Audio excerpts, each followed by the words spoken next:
গুৰমু মাৰাই গাঁৱত বহুত বছৰৰ পৰা ৰাইজে বাট চাই আছিলে ৰাস্তাৰ কাৰণে আৰু সেই প্ৰায় 1200 মিটাৰ 1 কিলোমিটাৰ আৰু 200 মিটাৰ ৰাস্তাৰ আধাৰশিলা স্থাপন কৰা হ'ল আৰু গুৰমু অতিকৈ পুৰণি গাঁও গুৰমু আৰু এই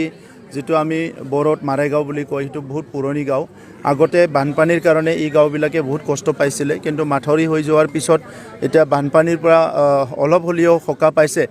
কিন্তু আন্তঃগাঁথনি ক্ষেত্ৰত ৰাস্তাৰ পৰা লৈ পেলাই বিভিন্ন আন্তঃগাঁথনি দৰকাৰ হৈ আছিল আমি আজি ৰাস্তাখন নিৰ্মাণ কৰিলো আৰু লগতে গুৰমু হাইস্কুলৰ কাৰণে গুৰমু হাইস্কুলখন হায়াৰ সেকেন্ডাৰী কৰাৰ কাৰণে তেখেতসকলে আবেদন কৰিছে মই অসমৰ শিক্ষামন্ত্ৰী আৰু মুখ্যমন্ত্ৰী ডাঙৰীয়াৰ লগত আলোচনা কৰিম কিন্তু গুৰমু হাইস্কুলখন অতি পুৰণি হাইস্কুল তাত ক্লাছ কৰাৰ অসুবিধা হৈছে হাইস্কুলত 50 লাখ টকা দিয়া হ'ব যাতে ভালকে বনাই ল'ব পাৰে ইয়াত এটা পুখুৰী আছে পুৰণি পুখুৰী এই পুখুৰীখন মানে আগৰ নিচিনা অৱস্থাত নাই গতিকে ইয়াত বালি পুতিছে কিবা হৈছে এইবিলাক সব ঠিক কৰাৰ কাৰণে মই ফিচাৰী ডিপাৰ্টমেণ্টক দায়িত্ব দিম যাতে গুৰমুৰ পুখুৰীটো ভালকে কৰি ৰাখিব পাৰে তেতিয়া এই এৰিয়াত ওয়াটাৰ যেটো ৰিজাৰ্ভেশন কৰা বা ওয়াটাৰ ষ্টৰ কৰাৰ কাৰণে এটো ভাল হ'ব আৰু লগতে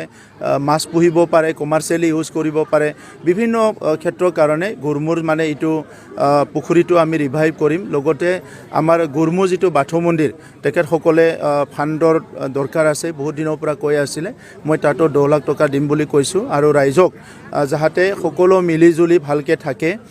আমি আজি শান্তিৰ বিটিয়াৰ এটা গৰিব পাৰিছো সকলোৰ সহযোগত গতিকে এই শান্তিৰ বিটিয়াৰটো কোনো কাৰণত যাতে বিনষ্ট নহয় এই কাৰণে শান্তিটো ধৰি ৰাখাৰ কাৰণে আমাৰ সম্প্ৰীতি মিলাপ্ৰীতি যেটো পৰিবেশ আহিছে এটো সাস্টেইন কৰাৰ কাৰণে সবে আগবাঢ়ি আহিব লাগিব আগত এলপি স্কুল এখন হাগ্ৰামা মহিলাৰ দিনত এলপি স্কুল মেৰামতিৰ কাৰণে 10 লাখ টকা 15 লাখ টকা 20 লাখ টকা খৰচ কৰিছিল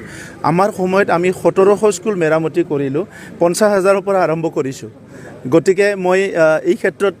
মানে মই চ্যালেঞ্জ দিব পাৰো তেখেতসকলে আহক কোনখন স্কুলখন তেখেতসকলে মেৰামতি কৰিছিল 17 বছৰ শিক্ষা অনুষ্ঠানৰ ফালে তেখেতসকলে সুৱাই নাছিল এতিয়া আমি 4টা বছৰ কমপ্লিট হৈ গল বা 1700 স্কুল আমি ঠিক কৰিলো গতিকে তেখেতসকলৰ কথাটো তেনেকুৱাই বিৰোধীৰ নামত বিৰোধী কিন্তু তেখেতসকলৰ আসল কথাটো হৈছে মিছন আৰু ভিজন নাছিলে কোনো আঁচনি নাছিলে ৰাইজৰ কাৰণে আজি আমাৰ 35টা আঁচনি আছে বিটিআৰত